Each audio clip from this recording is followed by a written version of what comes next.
Ndị Igbo mma mmanụ ekenekwa m ụnụ. Asịrị m ka onye chiri ya zelu. Asị na Igbo ga-adị, anyị ga-adị ka echi na echi adị agwụ agwụ. Ndị Igbo bụ oke mba.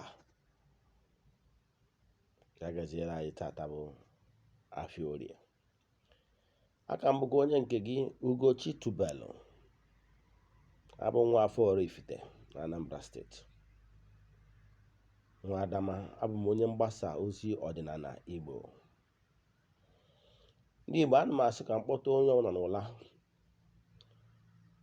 We have slept enough.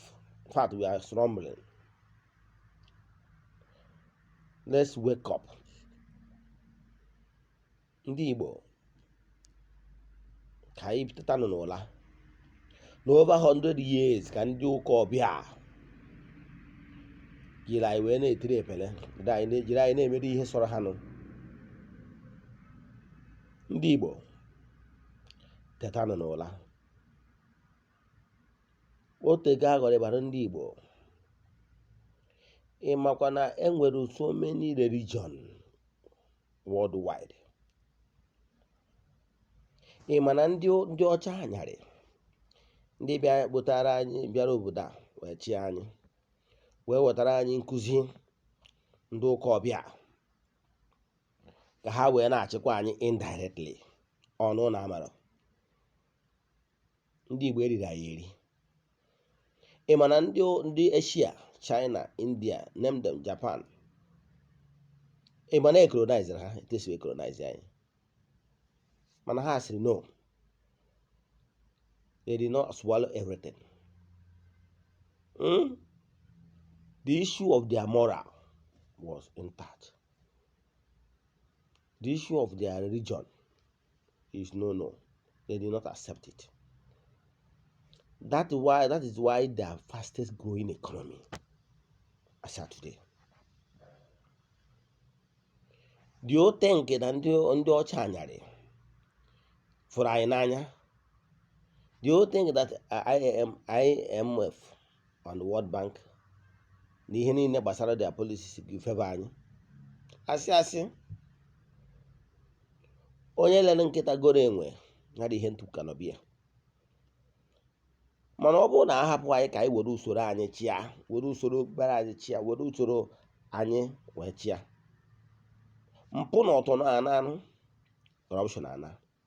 Ọnwa onye si na ọ ya achị as gọvanọ, so wee onye awute Amadioha ka corruption na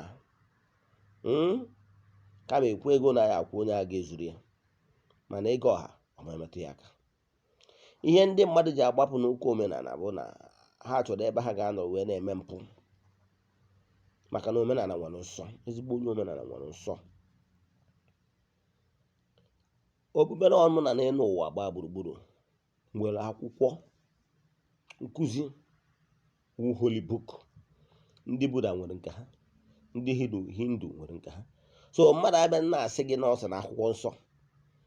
Every world religion nwere akwụkwọ nsọ ha. Even ndị ọdịnala enwekwuo na nke ha kpọrọ nkọmi, ụkwa holy book.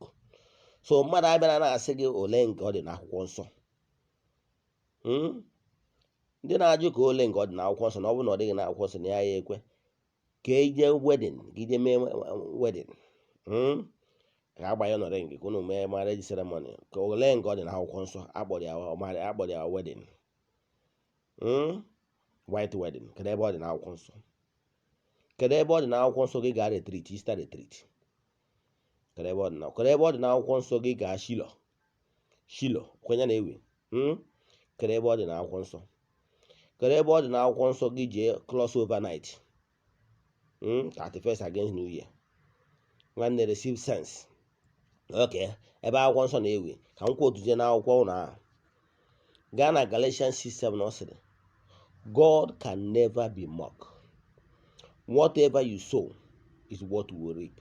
No shortcut. Mgbe gburugburu mmadụ imejọ mmadụ, jekwa onye imejọrọ ihe wee sị ya, nwanne, n'imere m ihe dị etu a, jee nkwupụta, onye ahụ gbaghara gị, nwanne agbaghara gị. Ọ bụrụ nke ọ na-abụ mmadụ mejọ, iburu onye ekperima, imejọ mmadụ, instead of ijekwa onye iwe imejọrọ ịgbanyewe n'ụlọ ụka si na-agba arụgo gị. Ihe m na-achọ ịkọwa bụ ndị Igbo ka anyị natabanụ, mmadụ asịzi na gị na ancestor gị wụ onye ọjọọ. Na-enwe nna ya nwoke Fada Tanks over 20 years ka a sị na ọ bụ blessed. Ndị agha pronounce dị blessed taa abụchago sent, mana nwanne anyị maka na ọ bụ onye isi ojii, ndị isi ojii ka anyị teta nọ n'ụla. O nwere ihe ọ bụla ị ga-eme ka onye ọcha fụ gị n'anya. If Africa will be great again, Africa must rise up. Do you know that the first university was built in Africa? Do you know?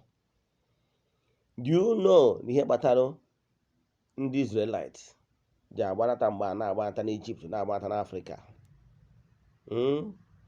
Ịma nọ n'Africa, ịma na Ethiopia, ụfọdụ ndị ebe nwere ndị wise men n'Africa. Ịma na ọtụtụ mba n'Africa were very great, ma ndị recognize na Bible statement, ma ndị recognize. Ịma na ebe a n'Africa ga ebe ndị amamihe nọ. Mgbe a sị na na-achụ Jizọs ka egbuo obere nwa Jizọs, ọ na Africa agba wee jebe nawa n'Egypt. Ihe nna-achọ akọwara gị bụ na Africa bụ oke mba. Ka anyị kwụsịrị ilu onwe anyị tịrị kọbọ na abụ. Ndị ọzọ ekolonize, ndị esi ekolonize ekworo ka ekolonize ya ha religious wise, mana anyị bụ ndị Africa abịa napụ anyị ihe niile anyị nwere. Sọmọfụ mmụọ dị iche iche anyị ji ekike anyị ji bụrụ ndị anyị bụ ka e buru bujecha na mba ofesi. Ọ bụrụ ihe na-echekwara obodo ahụ, were na-enweta nghọta na amamihe pụrụ iche, mana ihe ndị abịa napụ anyị ebe a si n'ọba arụsị. Ihe m na-achọ ịkọwara gị bụ igwe ka onye bụrụ onye riri eri, asị gị akpọku na nna nna gị, na nna nna gị anọ n'eluigwe n'ọwa ịvụ, mana asị gị na-akpọku senti onye nwa bụ nna nna mmadụ. Nwanne, receive sense.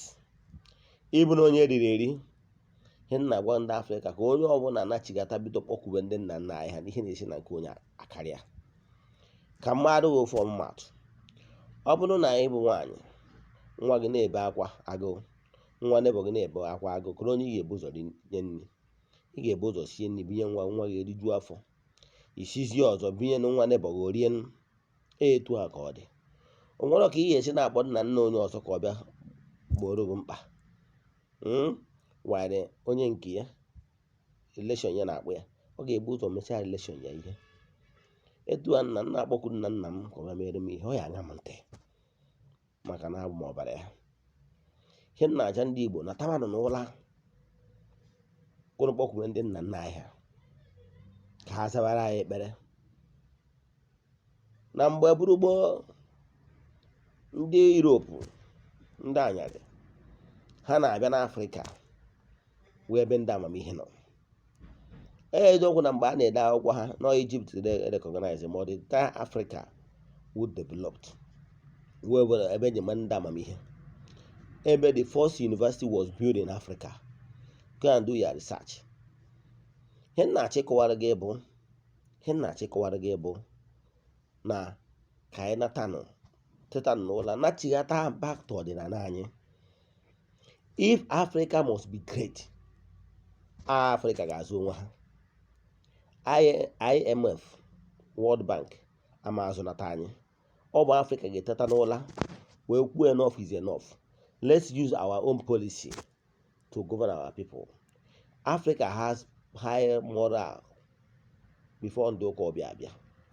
Ọ bụrụ na mmadụ chọrọ ịchị ọchịchị, si were Amadioha wee duo onye a n'iyi. Ana m agwa nke bụ eziokwu na izu ego ọha na Eze-Ana ha amachi ihe ndị a, mana ha chọrọ. Ihe nna-achọ ịgwa gị bụ ka anyị chighata n'ọdịnala. Agwala m na-agwa ụnụ maka nwanne anyị nwoke over 20 years a na-ekwu okwu na ọ bụ sent, ka ọ bụrụ sent. Ọ bụrụ ndị niile sị na ọ bụ blessed abụchago sent. A sị m na aghọ dị too much, onye a na-aghọrọ amalụ. Ndị Afrịka ka anyị nata n'ọdịnala anyị. Ụmụ Igbo eriri anyị eri, ka anyị teta ụla ka anyị na-achịta n'ọdịnala anyị. O nwere ihe ndị ụka ọbịa ga-enyenata anyị. Ka mma ofu atụ ọzọ eriri anyị eri. Mmadụ ga-ahapụ Chiọma, hapụ Ngozi Chukwuka, hapụ Nkiruka, hapụ Ifeọma Chukwu, si na ọ na-aza Linda. Gịnị bụ Linda? Na ọ na-aza Morin. Gịnị bụ Morin? Maka na ndị ụka bịara aza ya. Mmadụ ahapụ aha ya si na aha ya bụ Chamberlain. Gịnị bụ Chamberlain? Hapụ Chukwu Emeka, hapụ Ifeanyị Chukwu. Ndị Igbo ka anyị receive on sense, ka anyị chigata n'ọdịnala Igbo. N'ọdịnala Igbo amaka. Anyị nwere mbụ nwee mfụ. Anyị nwebururi ma bụrụ Chukwu bifo ndị ụka ọbịa abịa. Anyị na-azọbu aha gbasara Chukwu, maka na nke anyị oge nke anyị na-enwere emere documentation. Ha wee bịa wee delete our history, wee superimpose their own, na-agwazi anyị na chichi anyị ebuka. Ọ bụrụ na ị mara ka ị mara ya. Ndị Igbo ka anyị chighata n'ọdịnala Igbo. Ihe ọbụla ị chọkwara usoro esi n'ọdịnala Igbo. Ọnwekwa ajụjụ ị nwere ihe ndị nkụziri, jụọ m na m ga-aza gị.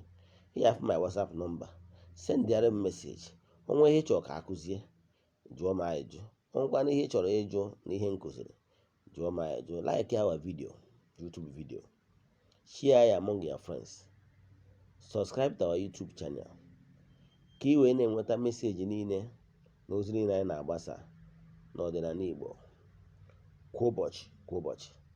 Aka bụkwa onye nke gị, Ugochi tubelu na Oraifite Nwanri. Anyị bụ Adama ndị na-akpụ anụ na Oraifite. Asị m Igbo mma nọ. Anyị ga-adị ka echi na echi adị agwụ agwụ. Ya gaziere nwoke, gaziere nwaanyị.